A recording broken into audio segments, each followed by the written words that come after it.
ঈদ আয়োজনে সহজ পদ্ধতিতে শেয়ার করছি গরুর মাংসের বিরিয়ানি।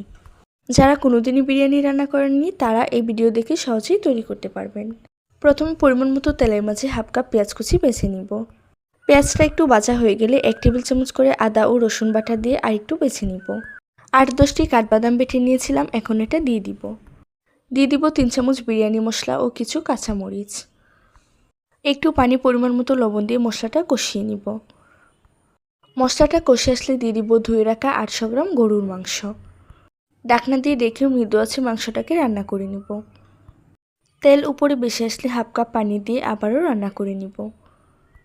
মাংসটা ভালোভাবে সেদ্ধ হয়ে গেছে, তেলও উপরে বেশি উঠেছে। এখন এটা চুলা থেকে নামিয়ে নিব। আবারও একটি প্যানে হাফ কাপ তেলের সাথে 1 টেবিল চামচ ঘি দিয়ে দিব। সাথে কিছু আস্ত গরম মশলা দিয়ে বেছে নিব। হাফ কাপ পেঁয়াজ কুচি 1 টেবিল চামচ করে আদা রসুন বাটা দিয়ে বেছে নিব। এখন দিয়ে দিব ধুয়ে রাখা চিনি গুঁড়া চাল 400 গ্রাম। চালগুলোকে তেলের সঙ্গে ভালোভাবে বেছে নিব, তাহলে বিরিয়ানিটা ঝরঝরে হবে। বেছে নেওয়া হয়ে গেলে অ্যাড করে দিব চালের দ্বিগুণ গরম পানি। পরিমাণ মতো লবণ, হাফ কাপ কিশমিশ ও কিছু কাঁচামরিচ দিয়ে দিব। আমি অল্প একটু গরম পানি রেখে দিয়েছিলাম, এর মাঝে হাফ কাপ পাউডার মিল্ক গুলিয়ে দিয়ে দিব। চুলার আঁচ কমিয়ে ঢাকনা দিয়ে রেখে রান্না করে নিব। এই অবস্থায় কষিয়ে রাখা মাংসটা দিয়ে ভালোভাবে মিশিয়ে নিব। চুলার আঁচ একদম লোতে রেখে ঢাকনা দিয়ে রেখে আরও কিছুক্ষণ জাল করে নিব। ঢাকনা তুলে নেড়ে ছেড়ে দিয়ে দিব 1 টেবিল চামচ ঘি ও কেওড়া জল। কিছুক্ষণ দমে রাখার পর উপরে পেঁয়াজ বেরেস্তা দিয়ে চুলা থেকে নামিয়ে নিব।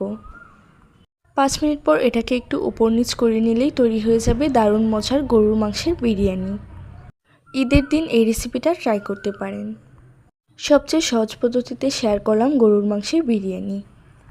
আশা করি আজকের ভিডিও দেখে বিরিয়ানি রান্না করতে আর কোনো ঝামেলাই হবে না। ভিডিও ভালো লাগলে ছোট্ট একটি লাইক দিয়ে পাশেই থাকবেন। আল্লাহ হাফেজ।